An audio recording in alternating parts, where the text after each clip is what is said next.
Romantic कहानियां पर आप सभी का स्वागत है। सिर्फ सांसें और सिसकियों की आवाज़ थी। पता नहीं वह किस बात का बदला ले रहा था, पर उसकी ऐसी डरावनी थी। पूरी रात उसने 3 बार उसने अपना हक वसूल किया था।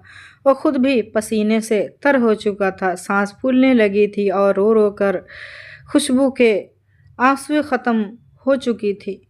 उसकी आंखें सूज चुकी थी। वो बहुत कुछ सोचने पर मजबूर थी। उसका वजूद अब दर्द के अलावा कुछ और महसूस कर ही नहीं रहा था।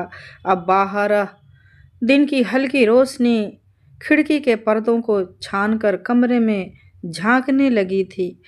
कमरे में थोड़ा उजाला होने के बाद अमन ने उस नाजुक से लड़की का पीछा छोड़ा।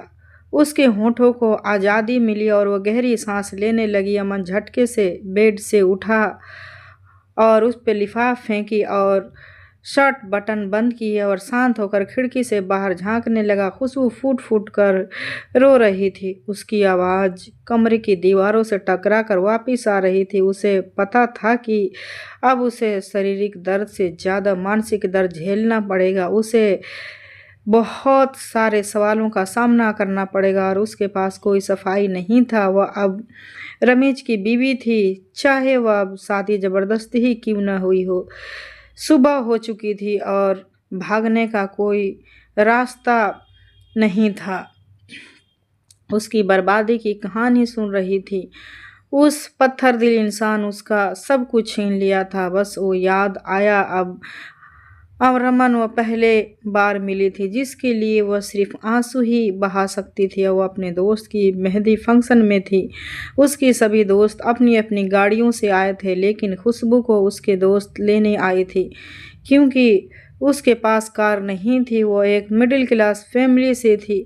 राबिया ने बहुत जोर देकर उसे बुलाया था। हॉल के बाहर बहुत सारी गाड़ियां लंबी कतार में खड़ी थी। जैसे ही खुशबू अमन को गाड़ी के पास से गुजरी, अमन गाड़ी में ही बैठा फ़ोन पर किसी से बातें कर रहा था। उसने गाड़ी का आधा खुला हुआ दरवाज़ा बंद किया, तभी पास से गुजरती खुशबू का दुपट्टा उसकी गाड़ी में फंस गया। जैसे ही खुशबू आगे बढ़ी, उसका दुपट्टा खींचा। उसे लगा जैसे किसी ने उसका दुपट्टा पकड़ लिया है और लहरा रहा है। उसने गुस्से से पीछे देखा तो उसके नए सूट का सजावट दुपट्टा गाड़ी में फंस चुका था। वह गुस्से से पलटी। अमन फ़ोन पर बातें करने में बिजी था। जब खुशबू ने खिड़की खटखटाया, अमन ने खिड़की की तरफ देखा। खुशबू खूबसूरत लड़की थी, मगर बहुत गुस्से में लग रही थी। उसने खिड़की से शीशा नीचे किया। जी बताइए। अमन ने फ़ोन बंद नहीं किया था। क्या आपका ज़रा भी एहसास है कि यह मेरा सूट बिल्कुल नया है और मैंने इसे पूरे 20,000 में ख़रीदा था? अमन उस लड़की की बात समझ नहीं पाया। वो कहने लगा, तो मैं क्या करूं? खुशबू उसके लापरवाह अंदाज को देखकर भड़क गई। वह कहने लगी, अपनी इस खटारा गाड़ी का दरवाज़ा खोलिए, मेरा दुपट्टा इस अंदर है। ये कहकर अमन ने तुरंत दरवाज़ा खोल दिया, लेकिन खुशबू का दुपट्टा फट चुका था। वह ऐसी थी जैसे बस अभी रो देगी। खुशबू का चेहरा गुस्से से लाल होने लगा। उसने हैरानी से अपने दुपट्टे को देखा, जिसका खूबसूरत किनारा फट गया था। तुरंत उसकी आंखों में नमी आ गई, लेकिन उसने खुद को संभाल लिया। अमन, जो अभी तक फ़ोन पर किसी से बातें कर रहा था, उसकी हालत देखकर थोड़ी सीधा होकर बैठ गया, जैसे पहली बार उसे गौर से देख रहा हो। क्या हुआ? अमन ने भौवें चढ़ाते हुए पूछा, जैसे उसे कोई फ़र्क ही नहीं पड़ा हो। खुशबू ने गहरी सांस ली। उसकी आंखों में गुस्सा और नाराज़गी दोनों थी। क्या हुआ? वह कठोर लहजे में बोली, मेरा दुपट्टा फट गया और आपको कोई फ़र्क नहीं पड़ता? इतने आराम से पूछ रहे हैं कि क्या हुआ? अमन ने एक नज़र उसके दुपट्टे पर डाली तो सचमुच बुरी तरह से फट चुका था। फिर कंधे उचाक कर लापरवाही से बोला, तो दुपट्टा ही तो है, नया ले लेना। वैसे भी तुम कह रही हो कि 20,000 का था, तो तुम्हें भी तो खुश होना चाहिए कि तुम्हारी पसंद का एक और नया सूट आ जाएगा। खुशबू का मुंह हैरानी से खुल गया। वाह, क्या लॉजिक है। उसने खींच कर कहा, किसी का नुकसान हो जाए और आप कह रहे हो कि कोई बात नहीं, नया ले लो। आप जैसे लोगों के लिए तो शायद यह कुछ नहीं है, मगर मेरे लिए बहुत बड़ी बात है। अमन ने उसे गौर से सिर से पैर तक देखा। उसकी आंखों में छिपी कड़वाहट पर गौर किया। वह सच में किसी अमीर परिवार से संबंध नहीं रखती थी, वरना इस बात को यूं ही दिल से न लेती। अच्छा अच्छा, अब इतना इमोशनल होने की ज़रूरत नहीं। वह गाड़ी से बाहर निकला और दरवाज़ा बंद करते हुए हाथ जेब में डालकर आराम से खड़ा हो गया। चलो बताओ, इस समस्या का क्या समाधान है। उसके होंठों पर हल्की सी मुस्कान थी, जैसे वह इस नोक झोंक में मज़े ले रहा है। खुशबू ने हैरानी से उसके तरफ देखा। समाधान आपके, मुझे कुछ नहीं चाहिए, बस आगे से ख्याल रखिएगा कि किसी का नुकसान न हो। अमन ने सिर झुकाया और कुछ सोच ही रहा हो, फिर बोला, वैसे एक उपाय है। अगर तुम्हें बहुत ज़्यादा अफसोस हो रहा है तो मैं तुम्हें नया दुपट्टा दिलवा सकता हूँ। खुशबू ने चिढ़कर कहा, अफसोस नहीं, गुस्सा है, और मुझे नहीं चाहिए आपकी दी हुई चीज़। यह तो हद है, मदद भी करो तो आप इनकार कर रही हैं। अमन ने आंखें सिकुड़ी। तुम्हें लगता है कि मैं तुम्हें मजबूर करूंगा? नहीं भाई, मैं ज़बरदस्ती नहीं करता, मगर एक सलाह दूं? नहीं चाहिए, फिर भी दूंगा, अमन ने शरारती भरी अंदाजे में कहा। कभी कभार नुकसान बर्दाश्त भी करना चाहिए। हर चीज़ पर इतनी शिद्दत से प्रतिक्रिया देना जरूरी नहीं होता। अमन ने दांत पीसे और आपको किसी के नुकसान पर हमदर्दी रखना सीखना चाहिए। अमन हल्का सा मुस्कुराया, अच्छा, सीख लूँगा, लेकिन इस वक्त तुम्हें किसी तरह से खुश करना ज़रूरी है। एक मिनट रुको। वह गाड़ी की पिछली सीट की तरफ गया और कुछ ढूंढने लगा। खुशबू उसे हैरानी से देखने लगी। अब क्या कर रहे हैं? अमन ने एक ब्लैक कलर का दुपट्टा निकाला। यह मेरी बहन की है, कुछ दिन पहले ही मेरे पास रखवा दिया था। उसने कहा था कि मुझे यह किसी ज़रूरतमंद को दे देना चाहिए। मुझे लगता है कि यह तुम्हारे लिए ही था, इसे ले लो। उसने दुपट्टा खुशबू की तरफ बढ़ाया। खुशबू ने हैरानी से पहले उसकी तरफ देखा, फिर इस दुपट्टे को, और फिर ना में सर हिला दिया। मुझे आपकी हमदर्दी नहीं चाहिए, शुक्रिया। अमन ने कंधे उचकाए। ठीक है, तो फिर अपना फटा हुआ दुपट्टा संभालो और गुस्से में अंदर चली जाओ। वैसे भी तुम्हारी दोस्त के इंतज़ार कर रही होगी। फिर अपनी गाड़ी में बैठ गया और आराम से पूछा, लेकिन एक बात बताना, गुस्सा ज़्यादा कीमती था यह दुपट्टा? खुशबू ने तेज नज़रों से उसे घूरा और पैर पटकती हुई अंदर चली गई। अमन के होंठों पर गहरी मुस्कान थी। उसने मन ही मन सोचा, इंटरेस्टिंग लड़की है। इतना कहकर उसने अपने दोस्त को दोबारा फ़ोन मिलाया। हाँ यासिर, मैं तुम्हें बताए पते पे आ गया हूँ, लेकिन यहाँ एक ही लाइन में बहुत सारे हॉल हैं, हमें जाना किस में है? अमन उसे सारे हॉलों के नाम बता रहा था, तभी एक कॉल से खिलखिलाने की आवाज़ आई। सामने वही लड़की अपनी बाकी सहेलियों के साथ खड़ी बातें कर रही थी और खूब हंस रही थी। अमन ने हॉल का नाम पढ़ा। उसे उसी हॉल में जाना था।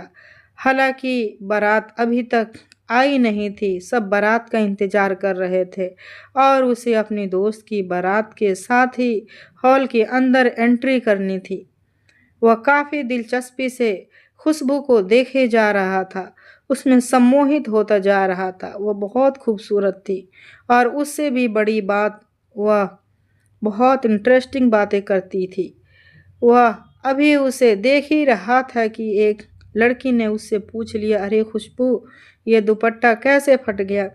खुशबू ने मुंह बनाते हुए कहा, यार एक पागल की गाड़ी में अटक गया था। एक तो मेरा दुपट्टा फाड़ दिया, ऊपर से कहने लगा कि कोई बड़ी बात नहीं है, नया ले लेना, कमीना कहीं का। खुशबू की बातें सुनकर अमन वहीं खड़ा मुस्कुरा रहा था, लेकिन खुशबू की नज़र उस पर नहीं पड़ी थी। वह अपनी सहेलियों के साथ बात करने में मस्ती थी। उसी समय दूल्हे और बाकी बारातियों की गाड़ी हॉल के सामने आकर रुकने लगी। अमन भी जल्दी से अपने दोस्त की गाड़ी के पास चला गया। यासिर गाड़ी से उतरते हुए अमन के गले मिला। फिर वह अपने साथ अमन को लिए हॉल के अंदर दाखिल हुआ। सामने ही खुशबू फूलों के हार लेकर खड़ी थी ताकि वह बारात में आए लोगों के गले में उन्हें पहना सके। लेकिन अब उसकी नज़र अमन पर पड़ी तो उसके माथे पर बल पड़ गए। यह देखते ही अमन उसके पास जाकर खड़ा हो गया और मजाक में कहा, मिस खुशबू, मैं भी बारात के साथ ही आया हूँ, क्या आप मुझे हार नहीं पहनाओगी? देखिए, हमारी लड़ाई अपनी जगह है और यह रीति रिवाज अपनी जगह है। खुशबू ने गुलाब के फूलों की वह माला उसकी तरफ बढ़ाई और गुस्से में वहाँ से अंदर चली गई। लेकिन अब अमन की नज़रें खुशबू पर ही टिकी रहती थी। बारात के हॉल में एंट्री करते ही अमन की आंखें अपने आप खुशबू को ढूंढने लगी, जो अपनी सहेलियों के साथ खड़ी हंस हंस कर बातें कर रही थी। उसकी खिलखिलाती हंसी की आवाज़ अमन को बहुत अच्छी लग रही थी।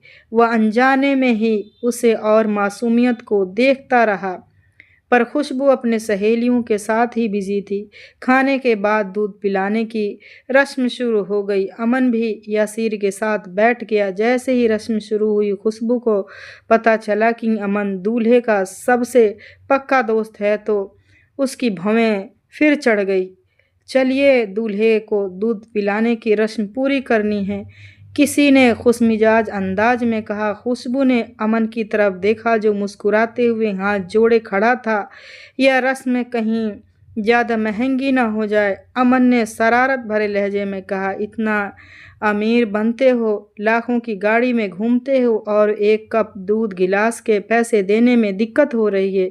खुशबू ने चुभता हुआ जवाब दिया। वह तुरंत जवाब देने लगा, आप अपनी मांग बताइए मैडम। इस पर खुशबू ने बिना देरी किए हुए 1 लाख, यह सुनते ही अमन ने हैरानी से कहा, ओह, इतने सारे पैसे? खुशबू ने कॉन्फिडेंस से कहा, जी हाँ, आजकल यही दाम चल रहा है। यासिर ने बीच में आकर कहा कि यह रकम काफ़ी ज़्यादा है और खुशबू को थोड़ा कम करना चाहिए, जिस पर खुशबू ने हल्की सी मुस्कान के साथ कहा कि वह सिर्फ 100 रुपये की छूट दे सकती है, यानी कि मुआवजे में 99,900 रुपये देने हैं। यह सुनकर अमन जोर जोर से हंसने लगा और मजाक में बोला, मुझे तो लगा था कि तुम्हें सिर्फ पैसों की, चीज़ों की कीमत ही से प्यार होती है। मैं तो ये सोच रहा था कि कहीं तुम मुझसे इस दूध के हिसाब भी न मांग लो। उसकी इस बात पर वहाँ मौजूद सभी लोग जोर जोर से हंसने लगे। खुशबू ने चिढ़कर दूध का गिलास आगे बढ़ाया और कहा, लीजिए, ताकि आपको और ज़्यादा सोचने की ज़रूरत न पड़े। इससे पहले कि वह कुछ कहती, अमन ने तेज़ी से दूध का गिलास पकड़ लिया। अमन ने गिलास पकड़ा, लेकिन वह एक पल के लिए ठहर गया और शरारती नज़रों से खुशबू को देखने लगा। उसने पूछा, कहीं ये दूध जहर वाला तो नहीं? मुझे तो सच में लगता है कि तुम नहीं चाहती कि मैं जिंदा रहूं।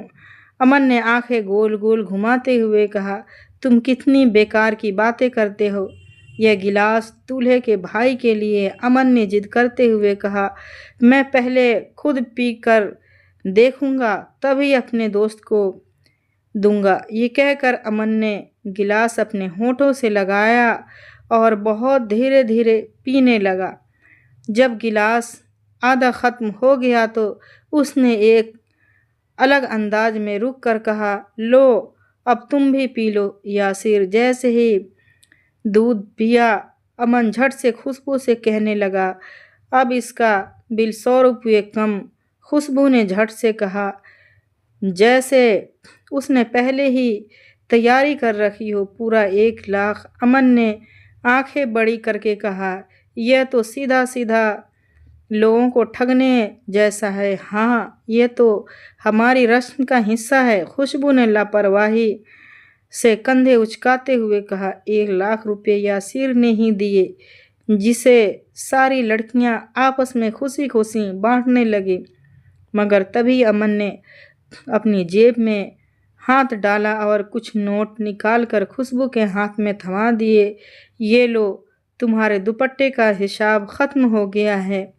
उसने आंखें मारी और खुशबू का चेहरा शर्मिंदगी से और भी ज़्यादा लाल हो गया।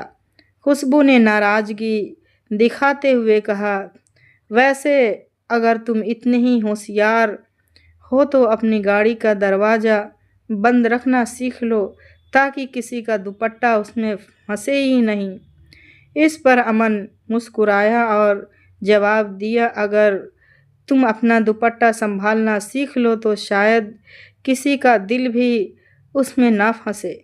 यह सुनकर खुशबू ने उसे गुस्से से घूरा, मगर अनजाने में ही उसके होंठों पर एक मुस्कुराहट आ गई। इसके तुरंत बाद अमन वहाँ से चला गया। जब खुशबू ने बाद में पैसे गिने तो हैरान रह गई। वह 5,000 रुपये से काफ़ी ज़्यादा थे। वह अमन के पीछे भागी, लेकिन अब वह हॉल में कहीं भी दिखाई नहीं दिया। वो जा चुका था। खुशबू अपने घर चली गई, मगर कुछ ही दिनों बाद वह राबिया के घर आई। इधर उधर की बातें करने के बाद वह धीरे से राबिया के पास आई और पैसे उसके हाथ में रख दिए। खुशबू ने बेरुखी से कहा, यासिर भाई से कहना कि वह अपने दोस्त अमन को ये पैसे वापस कर दे। राबिया ने हैरानी से उन पैसों को देखा और फिर खुशबू से उसके बारे में पूछने लगी। खुशबू ने उसे पूरी कहानी बता दी और फिर कहने लगी, मुझे समझ नहीं आया कि यासिर भाई का वह दोस्त मुझे कंगाल या गरीब समझता है, जो मुझे इतने ज़्यादा पैसे देकर चला गया। वह शायद खुद को बहुत ज़्यादा दयालु और अमीर समझता होगा। राबिया ने पैसे पकड़ते हुए खुशबू की बातों पर ध्यान दिया, फिर मुस्कुराते हुए पूछा, तुम्हें क्यों लगता है कि अमन इतना अमीर है? उसने आगे कहा कि वह यासिर का दोस्त है, लेकिन वह खुद को कोई बहुत बड़ा आदमी नहीं समझता। हाँ, वह एक ठीक ठाक बिजनेसमैन ज़रूर है, लेकिन ज़्यादा पैसे वाला नहीं है। खुशबू की आंखों में एक चमक आई और उसने पूछा, इसे क्या समझा जाए? तो वह एक बदतमीजी और घमंडी इंसान लगता है। राबिया ने जवाब दिया, हाँ, लेकिन फिर भी जब वह बात करता है तो कुछ तो ख़ास हो जाता है। या तुम यूँ समझो कि जब किसी के पास पैसा आ जाता है तो लोगों में थोड़ा बहुत घमंड एटीट्यूड आ ही जाता है। राबिया ने खुशबू को चिढ़ाते हुए कहा। खुशबू की उसकी बात को अनसुना कर दिया और दोबारा जोर देकर कहा, फिर भी तुम ये पैसे उसे वापस कर देना, वरना वह लोग कहेंगे कि उनके पैसों की भूख ही थी। दूसरी तरफ जब अमन को यासिर के हाथ से उसके पूरी रकम वापस मिली तो वह हैरान हुआ। यासिर ने हंसते हुए कहा, एक दुपट्टे की कीमत इतनी तो नहीं होती अमन। अमन ने मुस्कुराते हुए नज़रें चुराई। तुम ये पैसे खुशबू को वापस कर दो और उसे कहना कि अगर हिसाब किताब करना है तो वह सीधे मुझसे करे। मेरा फ़ोन नंबर भी दे देना उसे। अमन का दिमाग में तुरंत एक शरारती ख्याल आया। वह जानता था कि खुशबू जितनी अभिमानी और आत्मसम्मान वाली लड़की है, उसके साथ जान पहचान बढ़ाने में एक अलग ही मज़ा आएगा। यासिर ने जासूसी नज़रों से उसे देखा और कहा, मुझे यह क्यों लग रहा है कि तुम उस लड़की में दिलचस्पी ले रहे हो। वह मुस्कुराया और बोला, हाँ, हो सकता है। खैर, यह पैसा उसे वापस दे देना और मेरा नंबर भी। यासिर ने उसे पैसे और अमन का नंबर भी राबिया को दे दिया। जब यह बात खुशबू को पता चली तो वो गुस्से में कहने लगी, मेरे तरफ से वह भाड़ में जाए, मैं उससे बात नहीं करना चाहती। राबिया ने पूछा, और इन पैसों में क्या करूं? खुशबू ने बेपरवाही से कहा, तुम रख लो। 2-3 दिन इंतजार करने के बावजूद जब अमन का खुशबू के पास फ़ोन नहीं आया तो उसने राबिया से खुशबू का नंबर लिया और उसे खुद ही कॉल किया। फ़ोन उसी ने उठाया। पूरी तरह बेपरवाह होकर वह बोली, जी कौन? खुशबू ने अपने ही अंदाज में कहा था, मैं आपका कर्जदार।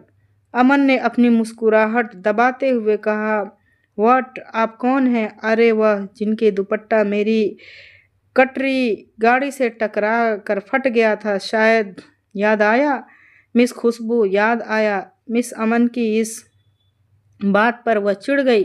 वो कहने लगी, मैं आपके सारे पैसे आपको वापस कर चुकी हूँ। अब मेरा और आपका सारा हिसाब चुकता हो चुका है। खुशबू ने तंग आकर जवाब दिया, ऐसे कैसे हिसाब चुकता हो जाएगा? अभी हिसाब हुआ कहाँ है? देखिए, आप सीधे मुझसे बात कीजिए। यह लुका छुपी मुझे पसंद नहीं। मिस दिलरुबा, अमन ने अपनी आवाज़ में एक चमक डाली। जैसे ही वो खुशबू का ध्यान खींचने की पूरी कोशिश कर रहा था, देखिए मिस्टर ABC, जो भी हैं आप, मेरा नाम खुशबू है, दिलरुबा नहीं। और दूसरी बात, मुझे आपसे पैसे नहीं चाहिए। खुशबू ने कड़वे लहजे में कहा, पहली बात मिस दिलरुबा कि मेरा नाम मिस्टर ABC नहीं है, अमन शाह है। और दूसरी बात, मुझे आपको दिलरुबा कहना अच्छा लगता है। और तीसरी बात, मैं आपका एहसान क्यों लूं? मैं कोई कंगाल थोड़ी हूँ कि एक दुपट्टे की कीमत न दे सकूं। मैं उधार नहीं रखता किसी का। इसीलिए जब तक आप मुझसे अपने दुपट्टे के पैसे नहीं लेंगी, मैं आपका पीछा नहीं छोड़ूंगा। अमन की अड़ियल बात पर वह झुंझुला गई थी। अजीब इंसान हैं आप। मैंने आपसे कह तो दिया है कि नहीं चाहिए पैसे। नहीं, लेकिन मैं तो दूंगा। मैं क्यों उधार रखूं? और वह जिद पर अड़ा रहा। अच्छा, ऐसा करिए, इस नंबर पर मेरा UPI अकाउंट है, आप इसमें बस 2,000 डाल दीजिए। खुशबू ने जान छुड़ानी चाहिए। अरे ऐसे कैसे 2,000 डाल दूं? आपका इतना कीमती सूट था, पूरे 20,000 रुपये का। फिर आपका इतना कीमती दुपट्टा जो बेचारी मेरी गाड़ी में आकर फट गई। जुर्माना तो ज़्यादा होना चाहिए। इतने बड़े हिसाब किताब ऐसे थोड़ी हो जाते हैं, इनके लिए मिलना पड़ता है। मिस दिलरुबा, होटल का रेस्टोरेंट कैसा रहेगा? वहाँ मिलते हैं। अमन ने दिल्ली के सबसे महंगे होटल का नाम लिया था, जिसे सुनकर खुशबू की आंखें सचमुच चौंक गई। देखो मिस्टर, मुझसे ज़्यादा फ्री होने की कोशिश मत किया करिए। मैं तुम जैसे लड़कों को बहुत अच्छे से जानती हूँ। लड़कियों से दोस्ती बढ़ाने का बहुत ही पुराना तरीका है। दिलवेज ने बचाव वाले अंदाज में कहा, तो फिर मिस दिलरुबा, नया तरीका कौन सा है? बताइए ना प्लीज़। अमन को उसके बात करने में बहुत मज़ा आ रहा था, क्योंकि वह आम लड़कियों से बिल्कुल अलग थी। मैं आपसे मिलना नहीं आऊँगी। मैं उस तरह की लड़की नहीं हूँ। आगे से अगर आपने मुझे फ़ोन करने की कोशिश की तो मैं आपका नंबर ब्लैक लिस्ट में डाल दूँगी। समझें आप? ये कहकर खुशबू ने तुरंत फ़ोन कट कर दिया। फ़ोन बंद होते ही अमन हंसने लगा। तुम मुझे ब्लैक लिस्ट में डालोगी तो फिर मैं तुम्हें हमेशा के लिए कैद कर लूँगा। तुम कभी भी मुझे ब्लैक लिस्ट में नहीं डाल सकती। सबसे पहले अमन ने यासिर से बात की कि वह खुशबू को पसंद करता है और उसके घर शादी का रिश्ता भेजना चाहता है। राबिया और यासिर दोनों उस समय चाय पी रहे थे। यह सुनते ही राबिया थोड़ी उलझन में पड़ गई। वह कहने लगी, अमन भाई, वह एक मिडिल क्लास लड़की है। अमन ने पूछा, तो क्या हुआ? तो ये हुआ कि आपकी और आपकी क्लास में बहुत बड़ा फर्क है, और दूसरी बात, उसके पापा कुछ धार्मिक स्वभाव के हैं। उन्होंने अपने बच्चे को ज़्यादा खुली आज़ादी नहीं दी है। मुझे नहीं लगता कि खुशबू आपके घर में तालमेल बिठा पाएगी, और शायद उसके पापा कभी भी आपका रिश्ता मंजूर नहीं करेंगे। अमन ने तिरछी नज़रों से राबिया को देखा। मैं समझ नहीं पाया भाभी, मेरा रिश्ता कौन मना कर सकता है? दिल्ली के टॉप बिजनेसमैन में मेरा नाम आता है, और दिखने वालों में भी काफ़ी हैंडसम हूँ। जिस लड़की के घर में रिश्ता भेजूंगा वह तो खुद ही खुशनसीब समझेगी। यह तुम्हारी मिस खुशबू कौन सी अनोखी लड़की है जिसके घर में रिश्ता भेजूं और वो इनकार कर दे? अमन को खुद पर कुछ ज़्यादा ही आत्मविश्वास था। देखिए, मैं आपकी बुराई नहीं कर रही, लेकिन आपकी हैसियत में आप जहाँ भी अपना रिश्ता भेजेंगे वह ज़रूर मंजूर हो जाएगा। लेकिन बात खुशबू के परिवार की है। वे लोग धर्म में बहुत ज़्यादा महत्व देते हैं। उसकी दोनों बड़ी बहनों की शादी धार्मिक विद्वानों से हुई है, और वह मेरी शादी में भी बुर्का पहनकर नीलम के घर आई थी, और नीलम के कहने पर ही उसने बुर्का उतार कर उसके घर में रख कर आई थी। मैंने उससे कहा था कि जैसे बाकी सहेलियां आ रही हैं वैसे ही तुम भी आओगी। यहाँ तुम्हारा कोई रिश्तेदार नहीं है, इसीलिए प्लीज मेरी शादी में पर्दा मत करना। बड़ी मुश्किल से उसने मेरी बात मानी थी, इसीलिए उसके पापा खुशबू के लिए भी ऐसे ही लड़के पसंद करेंगे जो कुछ धार्मिक स्वभाव के हों। अमन ने खाली कप सामने टेबल पर रखते हुए गहरी सांस ली। अच्छा, तो ये बात है, तो कोई बात नहीं, ये भी कर लेते हैं। अमन के लिए शायद यह सब सिर्फ एक रोमांचक चुनौती जैसा था, लेकिन अमन को यह पता नहीं था कि यह चाहत उसे कितनी महंगी पड़ने वाली है। जब उसने अपने घर वालों से खुशबू के बारे में बात की तो सबसे पहले उसके पापा ने मना कर दिया। वह गुस्से में बोले, तुम्हारा दिमाग तो ठीक है, इतने बड़े बिजनेसमैन के बेटे होकर तुम एक साधारण सी लड़की से शादी करना चाहते हो? आखिर उस लड़की में ऐसा क्या है?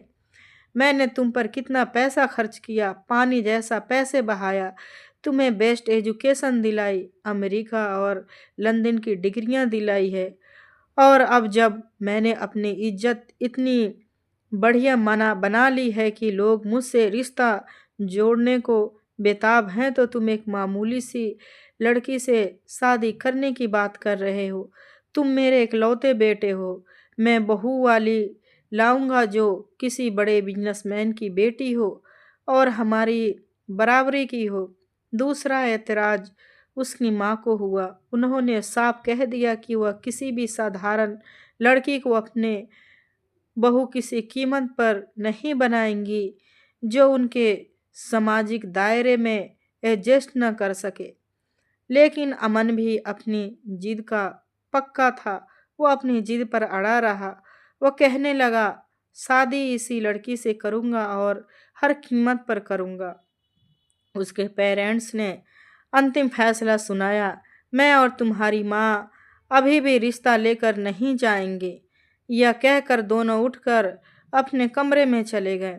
अमन ने जब यह बात यासीर को बताई तो वह कहने लगा, मैं तो पहले ही तुम जानता था कि तुम्हारे पापा कभी नहीं मानेंगे, इसीलिए उस लड़की को भूल जाओ।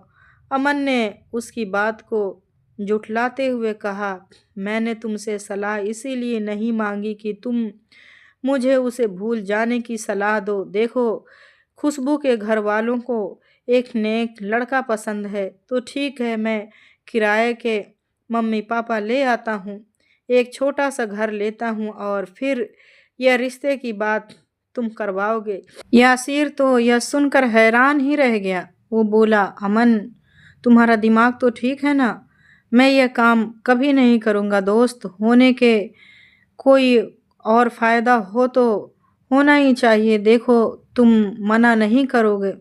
मुझे यह लड़की बहुत पसंद है और मैं उसे खोना नहीं चाहता। यासिर ने पूछा, झूठ बोलकर उसे कैसे हासिल कर सकते हो? झूठ कभी तो सामने आएगा ही, सच सच सामने आएगा तब क्या करोगे?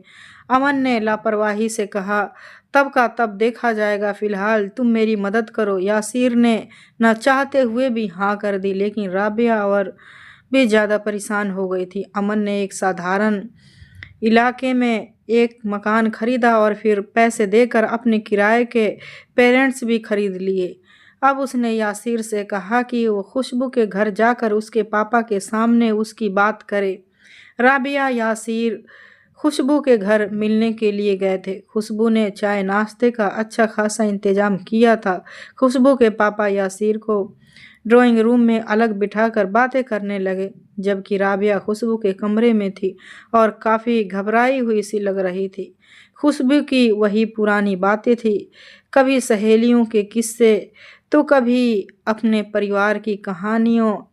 मौका देखकर यासिर ने खुशबू के पापा से अमन की बातें करनी शुरू कर दी कि उसका एक दोस्त है अमन, वह अच्छा और शरीफ लड़का है, उसके घर वाले भी धार्मिक हैं और खुशबू उसके साथ खुश रहेगी। यह कहते हुए यासिर के माथे पर पसीना आ रहा था, क्योंकि वह पूरी तरह झूठ बोल रहा था।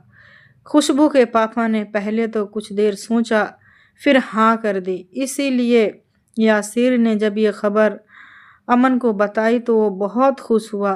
जिस दिन से खुशबू के लिए रिश्ता भेजना था, अमन ने अपने किराए के पेरेंट्स को साफ सुथरे कपड़े पहनाकर खुशबू के घर भेजा था।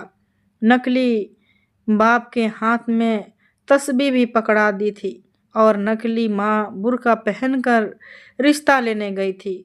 उन्होंने अमन की बहुत तारीफ की। अगले दिन खुशबू के पेरेंट्स अमन को देखने के लिए गए। वह साधारण से लिबास में था, सिर पर टोपी थी और उन्हें हल्की हल्की दाढ़ी रखी हुई थी। पहली नज़र में वह ऐसा लग रहा था जैसे वह सचमुच शरीफ और धार्मिक किस्म का लड़का है। दोनों का रिश्ता तय हो चुका था। उस दिन अमन की खुशी का ठिकाना नहीं था।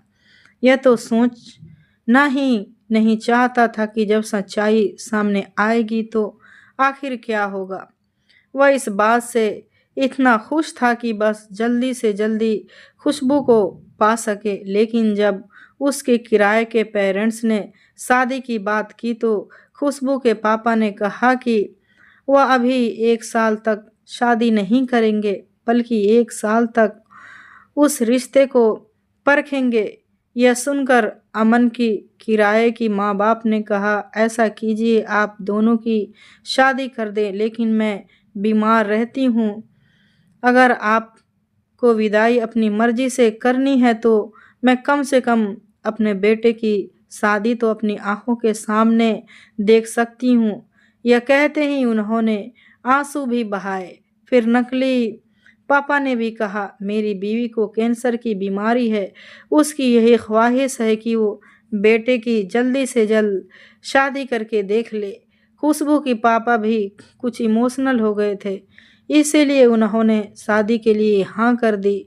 अगले हफ्ते ही उनकी शादी हो गई थी और वो इतना खुश था जैसे उसने पूरी दुनिया जीत ली हो। लेकिन यासिर बहुत परेशान था। उसे यही डर था कि सच्चाई सामने आने पर न जाने कौन सी आफत आएगी। खुशबू ने अभी तक अमन को नहीं देखा था और उसका नाम भी नहीं जानती थी। उसे शुरू ही यही पता था कि शादी वहीं होगी जहां उसके पापा चाहेंगे, इसीलिए शादी हो चुकी थी। अमन का दिल अब बेचैन होने लगा था। उसका मन करता था कि खुशबू को फ़ोन पर लंबी लंबी बातें करे और उससे मोहब्बत का इजहार करे। उसे रात भर नींद नहीं आती थी और दिल को चैन नहीं था। उसने उसी नंबर से दोबारा खुशबू को फ़ोन किया जिससे उसने पहली बार बात की थी। उसका दिल ज़ोर ज़ोर से धड़क रहा था। खुशबू शायद वह नंबर भूल चुकी थी। उसने उसी लापरवाही से फ़ोन उठाया। जी कौन बोल रहे हैं? जब उसने 2-3 बार हेलो कहने पर भी सामने की कोई आवाज़ न सुनी तो उसे थोड़ा चिढ़कर कहा, मैं बोल रहा हूँ जो आपका सब कुछ है। खुशबू कुछ घबरा सी गई थी। मैं समझ नहीं, कौन है आप? वह कौन जो आपका सब कुछ है, आप बताएं, अमन ने पूछा। खुशबू ने टालते हुए कहा, कोई भी नहीं। वह कौन है जिसका नाम जिक्र आजकल आपके दिल में धड़कता रहता है? यह सुनकर खुशबू थोड़ी उलझन में पड़ गई। उसने कहा, ऐसा तो अभी तक कोई पैदा नहीं हुआ जिसका नाम और जिक्र खुशबू का दिल धड़का दे। नहीं तो उसने अमन को देखा था और ना ही शादी को लेकर उसके दिल में ऐसी कोई जज्बात या ख्वाहिश थी। वह कुछ बेपरवाह टाइप की लड़की थी। अमन ने कहा, ऐसा तो हो ही नहीं सकता। वो कहने लगी, देखिए, लड़कियों को परेशान करने के लिए ये सारे तरीके बहुत पुराने हो चुके हैं। आगे से मुझे फ़ोन मत कीजिएगा। अमन ने कहा, मैं अमन बात कर रहा हूँ, आपका शौहर। यह सुनकर खुशबू के हाथ से मोबाइल गिरते गिरते बचा। पहली बार उसका दिल ज़ोर ज़ोर से धड़क रहा था। उसे उम्मीद नहीं थी कि वह फ़ोन पर कर क्या सकती थी। यह भूल चुकी थी कि इस नंबर से पहले भी इसकी अमन से बात हो चुकी थी, क्योंकि इस बात को तो 2-3 महीने गुजर चुके थे। उसे लगा कि शायद पहले बार इस नंबर को कॉल आई थी। पहली बार वह झिझकी थी। पूछने लगी, आप? वह कहने लगा, जी हाँ मैं। क्या आपको बुरा तो नहीं लगा कि मैंने आपको फ़ोन नंबर लिया? बस ऐसे ही कुछ देर बात करना चाहता था। मेरे ख़्याल से अब हमारे बीच एक ऐसी रिश्ता कायम हो चुका है। आप मेरी मंगेतर नहीं, मेरी बीवी हैं। हमारे बीच एक बहुत मजबूत रिश्ता है और वह रिश्ता मुझे इतनी परमिशन देता तो है कि मैं अपनी बीवी की आवाज़ सुन सकूं, उसे पहचान सकूं और उससे बातें कर सकूं, अपने दिल की बात बता सकूं। पहली बार खुशबू के हाथों में पसीना आ गया था और पहली बार उसे कुछ अलग महसूस हो रहा था। उसने तुरंत अपना कमरा बंद किया और बहुत धीमे आवाज़ में कहा, आपको पापा ने बताया नहीं? अमन ने पूछा, क्या क्या नहीं बताया? उसने कहा, मेरे पापा इन बातों को पसंद नहीं करते। अमन ने कहा, उन्हें बताएगा कौन? मैं तो नहीं बताऊंगा। क्या आप बताएंगी? खुशबू, यह बात मेरे साथ बहुत और भी जाती हो रही है। एक तो आपके पापा ने 1 साल का कहर मुझे एक बड़े इम्तिहान में डाल दिया और उस पर आप भी मुझ पर ऐसी पाबंदी लगाएंगी तो मेरे लिए तो बहुत मुश्किल खड़ी हो जाएगी। मेरा रिश्ता मुझे बार बार तंग करता है और मैं तो सिर्फ आपकी आवाज़ सुनना है, आपसे बातें करना चाहता हूँ। प्लीज़ आप मना मत कीजिएगा। खुशबू ने पहले बार में झट से फ़ोन बंद किया और फिर उसने अपने दिल पर हाथ रखकर ज़ोर ज़ोर से धड़कने वाले दिल को थोड़े शांत करने की कोशिश की। लेकिन अब इस नंबर से उसे अक्सर फ़ोन आने लगा था। रात रात भर जागने लगी थी, बातें करने लगी थी। कभी कभी वो मना करती तो कभी कभी कुछ देर बात कर भी लेती थी, मगर वह परेशान रहती थी। धीरे धीरे उसने अमन की बातों में दिलचस्पी होने लगी।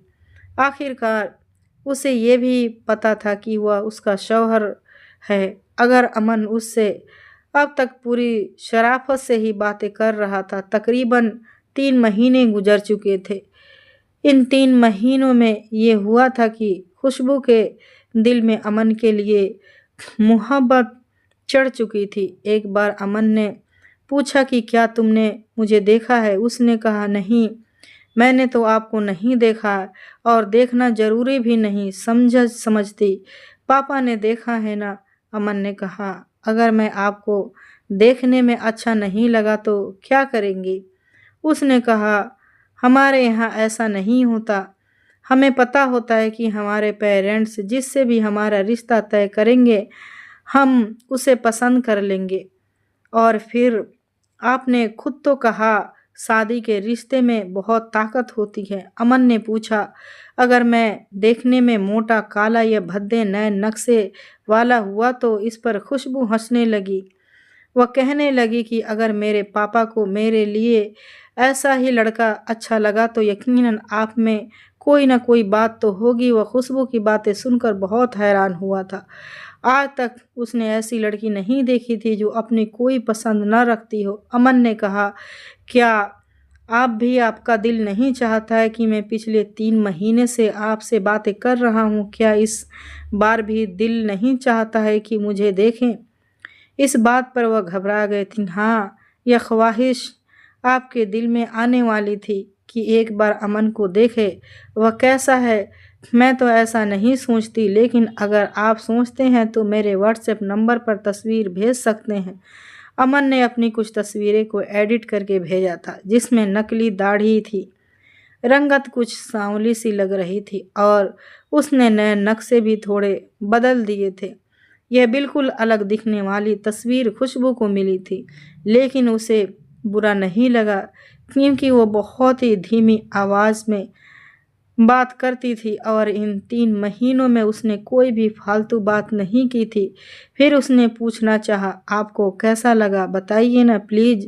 खुशबू को शर्म आ रही थी अपने मुंह से यह कहते हुए कि मुझे अच्छे लगते हैं। उसने बस एक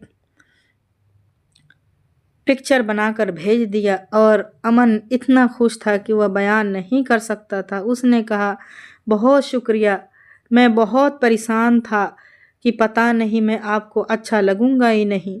4 महीने गुजर गए थे। अमन जब भी खुशबू के पापा से मिलता तो नकली दाढ़ी लगा लेता, फिर सिर पर सफ़ेद टोपी पहन लेता, सलवार कमीज पहनता, टखनों से नीचे सलवार रखता और हाथ में तस्बीह पकड़ लेता। हाँ, यह ज़रूर हुआ था कि अब वह नमाज पढ़ लेता था, लेकिन पाबंदी से नहीं पढ़ता था, मगर बाकी सब कुछ झूठ पर आधारित था। उसने एक बार भी यह नहीं सोचा था कि जब यह सामने बात आएगा तो खुशबू पर क्या गुजरेगी या उसके पिताजी उसके साथ क्या सलूक करेंगे।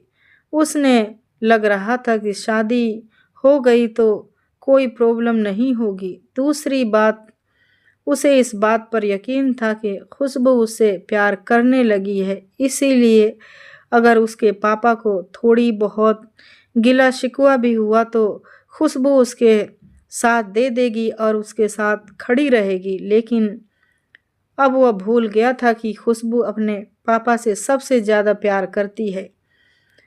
अपने पापा की खातिर वह अमन को सीधा जवाब दे देगी। अमन की एक बहुत ज़रूरी मीटिंग थी और उसे वह मीटिंग अटेंड करने के लिए एक बहुत बड़े रेस्टोरेंट में जाना था। उसके काम काज का तरीका कुछ ऐसा था कि वहाँ पर औरतें भी पैंट सूट पहनकर आती थी और उसे बेझिझक अंदाज से उसने मिलना पड़ता था।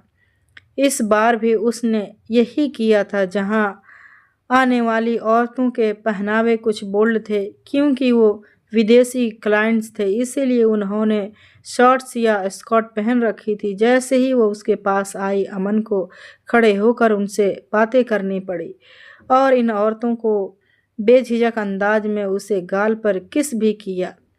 उनके लिए यह सब एक आम सी बातें थी। अमन ने उन्हें बैठने का इशारा किया। वो मीटिंग करता रहा, लेकिन उसे ऐसा लग रहा था जैसे कोई नज़र पर टिकी हुई है। लेकिन इस वक्त उसके लिए वह मीटिंग बहुत इम्पोर्टेंट थी। उसके पापा भी वहीं मौजूद थे। हर बार की तरह मीटिंग भी सफल रही, लेकिन जैसे ही मीटिंग ख़त्म करने के बाद वह पलटा तो कुछ दूरी पर उसे खुशबू के पापा नजर आए, जो गुस्से से उसे घूर रहे थे। वह तो बुरी तरह से घबरा गया था क्योंकि उन्होंने उसे पहचान लिया था। वह उसे पास आए और बोले, झूठे धोखेबाज इंसान। ये कहकर उन्होंने एक जोरदार थप्पड़ अमन के मुंह पर मारा। अमन के पापा को यह देखकर बहुत गुस्सा आया क्योंकि सबके सामने उनके बेटे की इज्जत मिट्टी में मिल रही थी। वह इसीलिए हैरान थे कि अमन भी चुप था और नजरें यूं झुकाए खड़ा था। वैसे भी कसूरवार हो। फिलहाल अमन के पापा ने खुशबू के पापा के गिरेबान पकड़ लिया और कहने लगा, आपकी हिम्मत कैसे हुई मेरे बेटे को थप्पड़ मारने की। लेकिन खुशबू के पापा भी बहुत गुस्से में थे। वह बोले, मेरा सब चले तो बस इसका गला दबा दूं। यह एक धोखेबाज इंसान है। इसने मुझे ईमानदारी को धोखा दिया है, अल्लाह के नाम पर धोखा किया है। मैं इसे छोड़ूंगा नहीं। वह पूरी तरह से भड़के हुए थे।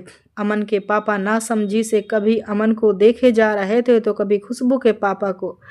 कई गार्ड वहां आ गए, इसीलिए खुशबू के पापा को बाहर निकाल दिया गया। लेकिन वह चिल्ला रहे थे, मैं तुम्हें छोड़ूंगा नहीं।